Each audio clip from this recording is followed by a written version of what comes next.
Welcome to Revenge Stories 101. Before we dive into the heart of this betrayal, hit that like button, subscribe, and drop a comment below.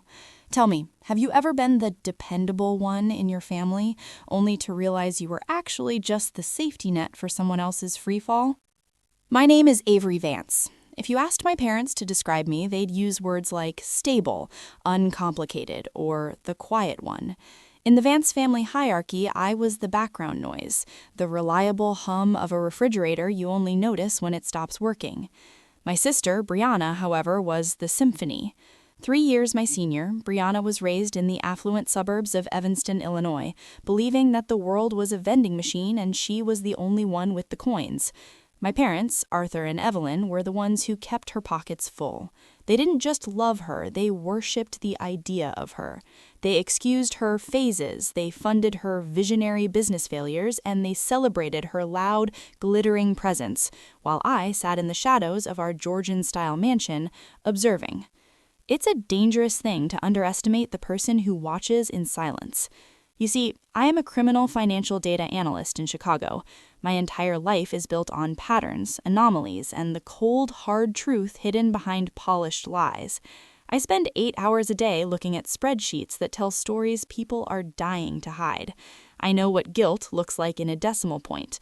I know what desperation looks like in a wire transfer. The cracks first appeared 2 weeks ago during my parents' 35th anniversary brunch in Evanston. The house smelled of expensive cedar and overpriced lilies. The sunlight hit the silver platters on the mahogany table with a blinding glare. It was perfection, the kind of forced family harmony that feels like a chokehold. Brianna arrived 40 minutes late, draped in a trench coat that cost more than my first car. She was glowing, vibrating with a new kind of arrogance. She spoke loudly about her new investment ventures and her elite circle in the city. My parents leaned in, breathless, as if she were delivering gospel. But I stayed back. I watched her. I noticed the way she adjusted her new rose gold Cartier watch, a piece that retails for $24,000. I noticed the subtle twitch in her jaw when my father asked how her boutique in the Gold Coast was doing. I did the math in my head, a habit I can't turn off. The rent for her apartment, the car lease, the wardrobe, the lifestyle, it didn't add up. Her boutique was a ghost town. Her investments were smoke. "Still doing that little desk job, Avery?" Brianna asked, her voice dripping with a condescending sweetness as she sipped her mimosa. "You really should get out more, live a little. You look so gray." I smiled. It was the small, polite smile I've worn since I was 6 years old. "The view from my desk is actually quite revealing, Brianna. You'd be surprised what people leave behind when they think no one is looking." She didn't flinch, but the air between us cooled by 10 degrees. My father cleared his throat, sensing the shift. "Now, Avery, don't be prickly. We're celebrating. Your sister is finally finding her footing. We should all be supportive." Supportive. In the Vance household, support was a one-way street that led directly to Brianna's doorstep. I drove back to my apartment in Chicago that evening with a knot in my stomach. The city skyline was a jagged line of steel and glass, but for once it didn't feel like home. I felt like I was waiting for a storm to break. I spent the night staring out at Lake Michigan, watching the dark water hit the shore. The storm didn't wait long. It happened on a Monday morning, 8:42 a.m. I was in my office, the low hum of servers providing the only soundtrack to my morning coffee. A notification flashed red on my secondary monitor, a credit inquiry, then another, then a notification from my identity monitoring service. A personal loan for $95,000 had been approved and dispersed. My heart didn't race, my palms didn't sweat. Instead, a terrifying, icy clarity washed over me. I pulled up the loan documents, my fingers flying across the keys. The address on the file was a luxury high-rise in the West Loop, an apartment I knew Brianna had been eyeing. The income listed was an inflated, fictionalized version of my own. And then I saw the signature. It was a digital forgery, a clumsy imitation of my precise, cramped handwriting. In that moment, the quiet daughter died. The analyst took over. I didn't see a sister. I saw a target. I saw a trail of breadcrumbs leading straight to a felony. I reached for my phone, my voice as cold as the lake in January. I didn't know it yet, but the Vance family's perfect image was about to be shredded into a million pieces, and I was holding the industrial-grade shredder. The air in my office felt suddenly thin, as if the oxygen were being sucked out by the glowing numbers on my screen. $95,000. To most, it's a number. To me, it was a death warrant for my career. In the world of high-stakes financial analysis, your reputation is your only currency. If a fraud flag appeared next to my name, I wouldn't just lose my job, I'd be blacklisted from every firm from Wall Street to LaSalle Street. I stared at the forged signature on the digital PDF. Brianna had always been careless. The V in Vance was too looped, too theatrical, just like her. She hadn't even tried to be subtle. Why would she? She spent her whole life being told that her messes would be cleaned up by someone else. I picked up the phone. My fingers were steady, a stark contrast to the fire beginning to smolder in my chest. "Hey, Avery," Brianna answered on the second ring. I could hear the background noise of a high-end boutique, the clinking of hangers, the muffled pop of a champagne cork. "I was just thinking about you. That gray sweater you wore at brunch. I found a cashmere version that would actually make you look alive. Want me to send you the link?" "I don't want a link, Brianna," I said, my voice a flat, dangerous line. "I want to know why there's a $95,000 personal loan in my name sitting in a West Loop escrow account." There was a beat of silence. Not the silence of guilt, but the silence of someone calculating how to spin a lie. Then came the laugh, light, airy, and utterly infuriating. "Oh, that? God, Avery, don't be so dramatic. My credit is a disaster thanks to the boutique's overhead, and I needed to secure the new lease before someone else snatched it. I just borrowed yours. It's a temporary fix. I'll pay it back before you even notice." "Borrowed, Brianna? You forged my signature on a federal loan application. That's identity theft. It's a felony." There you go again with the analyst talk," she huffed, her tone shifting from sweet to sharp. "We're sisters. What's mine is yours, and what's yours is mine. That's how a real family works. You weren't using that credit anyway. You live like a monk." Before I could respond, a second voice entered the line. I realized then I was on speakerphone, and she wasn't alone. "Avery, is that you?" It was my father, Arthur. His voice was deep, resonant, the kind of voice that commanded boardrooms and expected immediate obedience.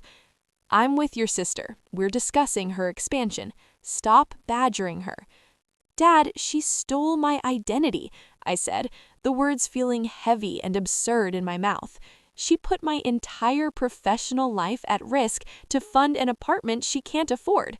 "Stole? That's a very harsh word for a family matter," my father countered, his tone dismissive.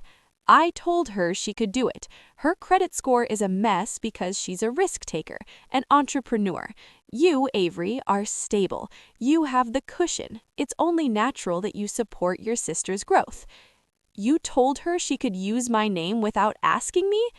"I didn't think I needed to ask," he said, and I could practically hear him shrugging.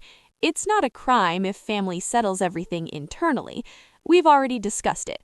Once Brianna's new line launches, she'll transfer the debt. In the meantime, you'll stay quiet. No drama, no reporting. We don't need the Vance name dragged through the mud because you want to be difficult." Then my mother's voice chimed in from the background, thin and manipulative. "Avery, darling, think of the stress this puts on your father's heart. Do you really want to be the reason this family falls apart? Just be the big person for once. Let Brianna have her moment." I sat in silence, the phone pressed to my ear, listening to the three of them breathe. In that moment, the last thread of loyalty snapped. It didn't break with a bang, it dissolved like ash. To them, I wasn't a daughter or a sister, I was a utility, a resource to be mined.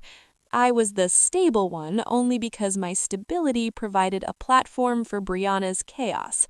My father's internal settlement meant I would carry the risk, the debt, and the potential ruin while they all enjoyed the view from Brianna's new balcony.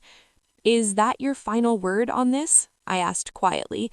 "It is," my father said, his voice regaining his boardroom authority. "Drop it, Avery. Go back to your spreadsheets and let the grown-ups handle the business. We'll see you at Sunday dinner." The line went dead. I didn't throw the phone, I didn't scream, I didn't even cry. I simply put the phone down on my desk and stared at the blinking cursor on my screen. They wanted me to stay in my lane? Fine, but they forgot one thing. My lane is the one where the truth is hunted down and dissected. They thought I was a quiet daughter because I was weak. They didn't realize I was quiet because I was recording. I opened a new encrypted folder on my hard drive. I titled it Project Anthracite. My father said family settles things internally. He was right, but my definition of internal was about to involve the Internal Revenue Service and the Financial Industry Regulatory Authority. I looked at the clock. It was 10:25 a.m. By the time Sunday dinner rolled around, Brianna wouldn't be worried about cashmere sweaters. She'd be worried about whether orange was really her color. "You want me to be the big person?" I whispered to the empty office. "Fine, I'll be the one who carries the weight of the consequences. All of them." I began to type.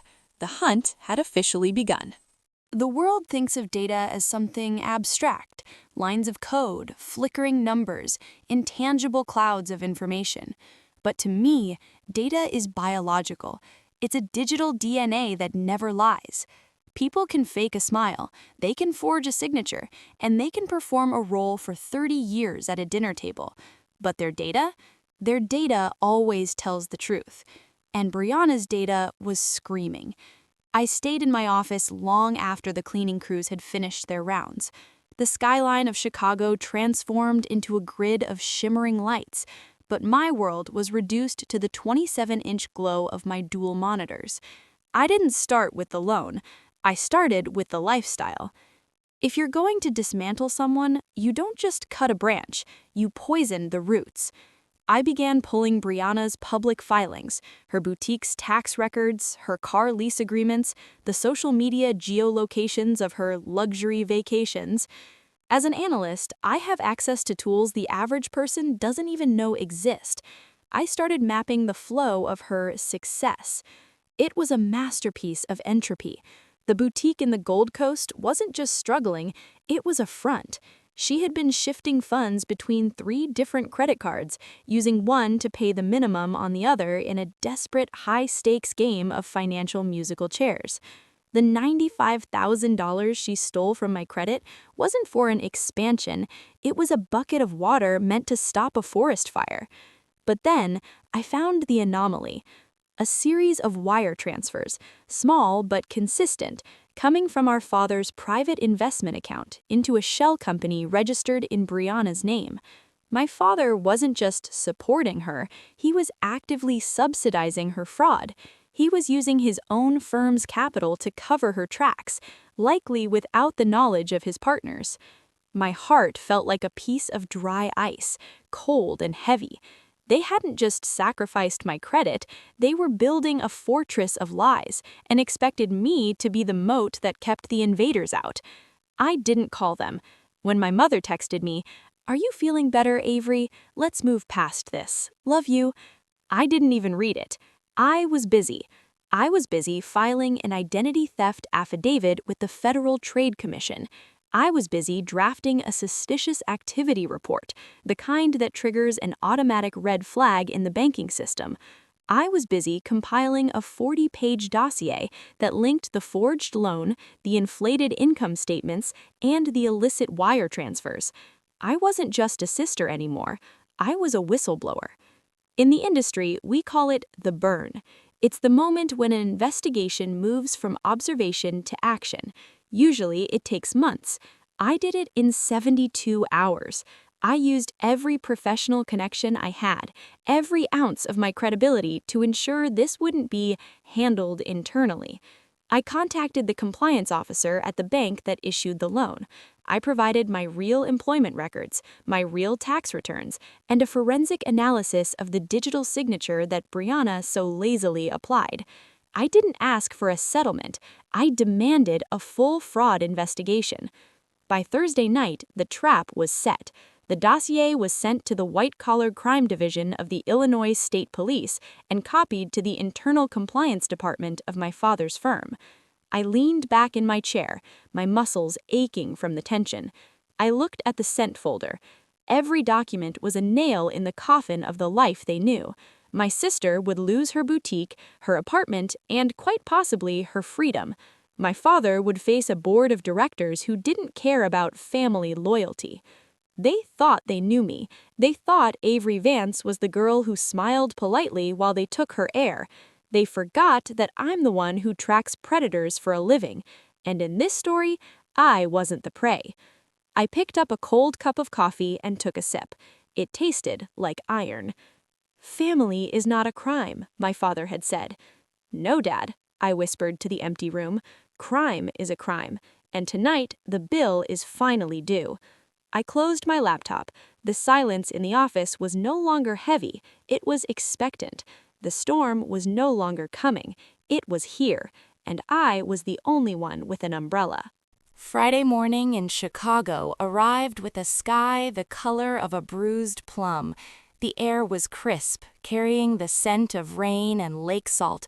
At 7:42 a.m., I was standing in my kitchen, my hand wrapped around a mug of black coffee, watching the city wake up. My phone vibrated on the marble counter, a short, encrypted text from a contact in the field. Contact initiated. West Loop, 0740. I closed my eyes and took a sip of my coffee. I didn't need to be there to see it. I could see it in my mind, rendered in high-definition clarity. I pictured Brianna in her high-rise condo, probably wearing silk pajamas, admiring the view she had bought with my reputation. I pictured the heavy, rhythmic knock on her designer door, not the frantic knocking of a neighbor, but the measured, authoritative thud of the Illinois State Police Financial Crimes Unit. I could see her opening the door, her face transitioning from irritation to confusion and finally to a pale, sickly terror as the badges were presented. I could imagine the sound of her drawers being pulled open, the plastic zip ties tightening around her wrists, and the way the morning sun would catch the chrome of the handcuffs. Justice isn't a lightning bolt, it's a flood. It starts small, a few leaks in the basement, until suddenly the entire foundation is gone. By 10 a.m., the first wave hit Evanston. My phone began to scream. My father's name flashed on the screen over and over. I let it ring. I wanted him to feel the weight of unanswered questions. I wanted him to sit in the silence he had tried to impose on me. When I finally answered, his voice was unrecognizable. The boardroom authority was gone, replaced by an incandescent rage that bordered on hysteria. "Avery, what have you done? Your sister! They took her! They walked her out of her building in front of everyone! The neighbors, the press, there were cameras, Avery!" "I didn't do anything, Dad," I said, my voice as calm as a frozen pond. "The law did. I just provided the map." "You monster!" my mother shrieked in the background. I could hear her sobbing, the sound of a woman watching her favorite trophy break into 1,000 pieces. "Your blood! How could you call the police on your own sister? You've destroyed her. You've destroyed this family." "Brianna destroyed herself the second she signed my name to a lie, and you helped her build the gallows. I'm just the one who pulled the lever." "You will disown me," my father roared. "I will strip you of everything. You think you're so smart. You're a traitor, a cold, heartless traitor." "I can't strip me of what I built myself, Arthur," I said, using his first name for the first time in my life. The shift in power was palpable. "You never gave me nothing but a front-row seat to your favoritism. Keep the money, keep the house. I have the truth. And right now, the truth is currently interviewing Brianna in a room with no windows." I hung up. I didn't wait for them to come to me. I drove to Evanston. I wanted to see the ruins of the fortress they had built. When I pulled up to the Vance mansion, it looked different. The brick walls seemed smaller. The manicured hedges looked like bars of a cage. My parents were in the living room, surrounded by the remnants of a life built on appearances. My mother was pacing, wringing her hands until her knuckles were white. My father was standing by the fireplace, looking at the family portrait above the mantel, the one where Brianna was center stage and I was a blur in the corner. "Get out," my father said, without turning around. "I came to give you a choice," I said, standing in the doorway. "The investigation into Brianna is going to lead directly to your investment accounts, Dad. They already have the wire transfers to her shell company. They know you were laundering your firm's capital to cover her boutique's losses." He turned then, his face ghostly pale. The realization hit him like a physical blow. He wasn't just worried about Brianna, he was terrified for himself. "I can help," I said, my voice dropping to a whisper. "I've documented everything. I can show that you were being manipulated by her, that you didn't know the extent of the identity theft. I can minimize the damage to you and Mom, but it comes with a price." "What price?" my mother hissed, her eyes red from crying. "The truth. Full disclosure. You sign over the management of the family trust to an independent executor. You issue a formal statement to the bank acknowledging Brianna's fraud to clear my name. And then," I paused, looking them both in the eye, "you never speak to me again. No Sunday dinners, no holiday support, no family settles things internally. You wanted me to be invisible? Fine, I'm gone, but I'm taking my name and my future with me." The room went deathly quiet. The only sound was the ticking of the grandfather clock, a steady, indifferent count of the seconds as their world crumbled. "You're a devil," my mother whispered. "No, Mom," I said, turning to leave. "I'm just the analyst," and the numbers finally added up. As I walked out of that house, I felt a weight lift off my shoulders that I hadn't even known I was carrying. The air outside was cold, but for the first time in 30 years, I could finally breathe. The aftermath of a storm isn't always destruction. Sometimes it's just the clarity of what remains once the debris is cleared away. 6 months have passed since the morning the Illinois State Police knocked on that door in the West Loop. In the world of high finance and family legacies, 6 months is an eternity. It's enough time for a scandal to cool, for a boutique to go into foreclosure, and for a daughter to rebuild her life from the ashes of a betrayal. Brianna didn't go to a maximum security prison. Her lawyers, funded by what was left of my parents' liquid assets, managed to negotiate a plea deal. She was sentenced to 18 months in a minimum security facility, followed by 3 years of supervised probation and a court-ordered restitution plan that will take her a decade to pay off. The last time I saw her was in a courtroom. She wasn't wearing silk or Cartier. She looked small, stripped of the arrogance that had been her armor for 30 years. She didn't look at me. She couldn't, because for the first time in her life, she wasn't the star of the show. She was just a case number. My father, Arthur, didn't escape unscathed either. The internal investigation at his firm, triggered by the documents I provided, led to his early retirement. They didn't prosecute him, he was too well connected for that, but they stripped him of his senior partnership and his reputation. In the circles he moves in, being quietly let go for ethical concerns is a social death sentence. He and my mother now live in a much smaller house in a different suburb, far from the prying eyes of their former Evanston elite friends. And then there's me.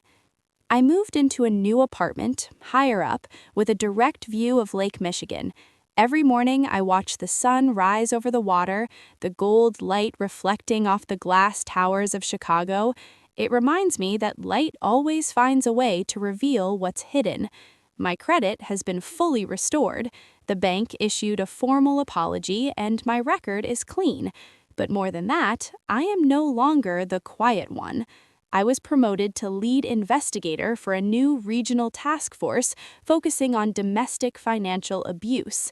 I spend my days helping people who are trapped in the same cycle I was, people who are told that family is a valid excuse for theft. I haven't spoken to my parents since that day in the living room.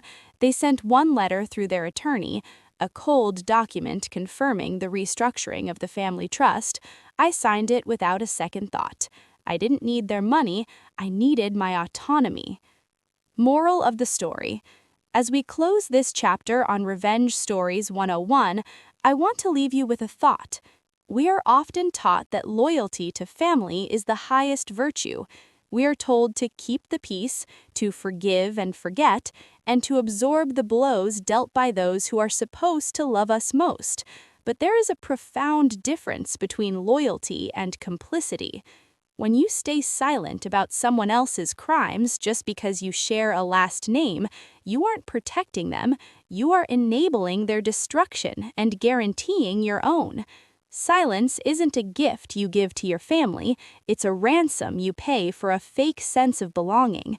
Drawing a boundary isn't an act of hate, it's an act of self-preservation. It's the realization that your life, your career, and your integrity are not collateral for someone else's chaos. If you're listening to this and you're the dependable one, the stable one, the one who is always expected to carry the weight, know this. You have the right to put that weight down. You have the right to be heard, and you have the right to walk away from anyone who asks you to set yourself on fire to keep them warm. My name is Avery Vance. I used to be a background character in my own life. Today, I am the author. Thank you for listening to this journey on Revenge Stories 101. If this story resonated with you, if you've ever had to choose between your family and your soul, tell us your story in the comments. We read every single one. Don't forget to like, subscribe, and hit that notification bell so you never miss a story of justice being served.